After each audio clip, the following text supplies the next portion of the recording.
before long, they were pulling and puffing their way up the hill.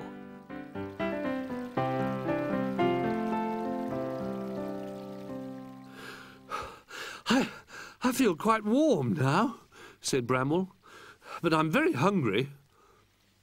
Keep going, everyone, said Old Bear encouragingly. It isn't far now. At last they reached the top.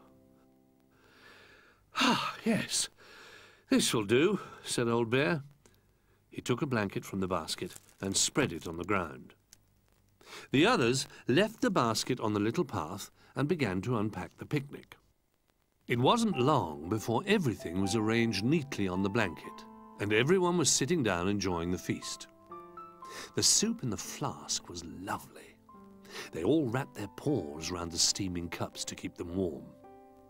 The honey had gone a bit runny, and the butter had melted out of the sandwiches, but it all tasted good. In fact, everything tasted especially good, and very soon it was all gone. But when they'd finished, the toys began to shiver again. Come on, said Bramwell Brown. It's too cold to sit still. Let's play a game. Oh, yes, cried Little Bear. Let's have a game of chase. We'll soon warm up if we run around. I'm not really a running around sort of duck. You'll catch me straight away. Well, I'll give you time to get away, said Old Bear. Now, ready, steady, go! All the toys ran off in different directions. Rabbit was very fast, but then he stopped suddenly to look down an interesting hole, and Old Bear caught him easily. It was Rabbit's turn next. He leapt after Little Bear and grabbed him by his trousers. But before Rabbit knew what had happened, Little Bear had wriggled out of them and escaped. At that moment, Bramwell Brown stumbled out from behind a tree and bumped straight into Rabbit. "Got you," said Rabbit. Now it was Bramwell's turn. He was looking around for someone to catch when he spotted something orange sticking out from a bush. He crept over and said, "Boo!" Out jumped Duck and a trouserless Little Bear. "It's about time you found me," grumbled Duck, shivering. "It's pretty chilly just standing around in a bush. Especially if you haven't got any trousers," added Little Bear. Now they were all beginning to feel the cold. "The hot water bottle is still warm in the picnic basket," said Bramwell Brown. "Why don't we all get in with it for a little while, just for a warm-up?" Oh, lovely," said Little Bear, as his paws touched the warm hot water bottle. "I'm as warm as summertime now." They all snuggled down. "It's lovely in here, isn't it?" said Rabbit. "I won't want to get out to go home." None of them wanted to get out, but, as it turned out, they didn't actually have to. Suddenly, a big gust of wind caught the open lid and began to blow the basket down the hill. "Oh, no!" cried Old Bear. "Help!" But, of course, there wasn't anybody to help. "It's when things like this happen," said Bramwell Brown shakily, "that you wish you were having a picnic on a normal sort of day, when there are lots of people around to rescue you." The basket bumped its way on down the little hill. It jumped a very small stream, and gathering speed, headed towards a large branch that lay across the path. "Oh, no!" shouted Rabbit. "Duck!"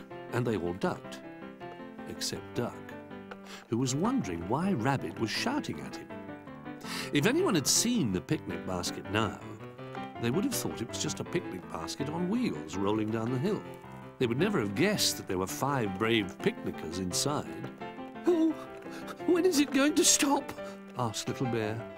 "When it gets to the bottom, I should think," muttered Duck. And he was more or less right. The little cart shot through the gate and came to an abrupt halt.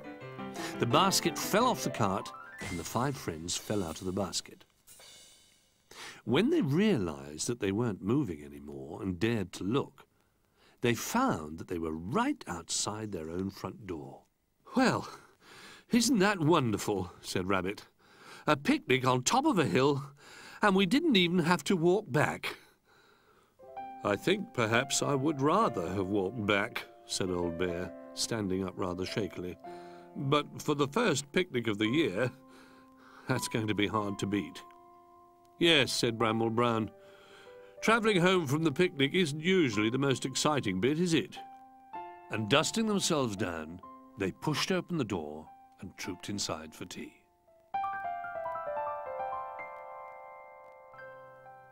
"Oh, this is a lovely idea, Old Bear," squeaked Little Bear excitedly. "I can't wait to open my present. What's in yours, Jolly?" "Well, they look like decorations," he replied. Duck poked his head in the box. "They just look like bits of paper to me," he said. "Lift them out carefully," said Old Bear. "They're snowflakes," said Jolly, smiling. "Well done," said Old Bear. "They're to remind you about the day we made snow. Jolly's snow." It was cold and grey outside. Jolly Tall had been gazing out of the window for days. "What are you waiting for?" asked Rabbit. "I'm waiting for it to snow," said Jolly. "It is winter, isn't it?" "It doesn't always snow in winter," said Rabbit.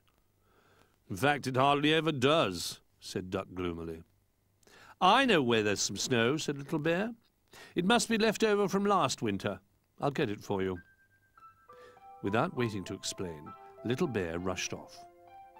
In a moment, he was back again carrying a large glass bubble. Inside the bubble, they could see a little house and a tree covered in a layer of tiny white snowflakes. "Is that all snow does?" asked Jolly, staring into the bubble. "Does it just lie around making things whiter than usual?" "Of course not," said Little Bear. "That wouldn't be any fun. You could make it into balls and throw it." "Or slide on it," said Zebra.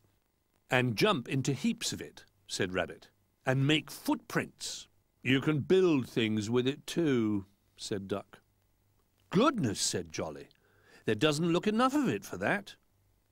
Holding the glass bubble tightly, Little Bear jumped up and down. A flurry of snowflakes leapt from the tiny house and tree and rushed around inside the glass. "Look at it now," he squeaked. "There's still not enough to make a snowball," said Jolly. "And anyway, you can't get it out," said Duck. "Wait a minute," said Zebra. "I know where there's lots of snow. This way, everybody." She led the way to the kitchen, where Bramble Brown was busy making some special biscuits. To stop the biscuit dough sticking to the rolling pin, he was shaking flour from a flour shaker. "Oh, it looks just like a snowstorm," cried Jolly Tall, feeling very excited now.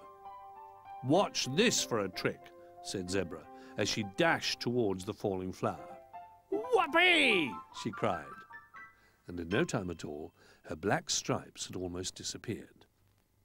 Rabbit tried to gather up a pawful of the flour. "It's not very good for snowballs," he said.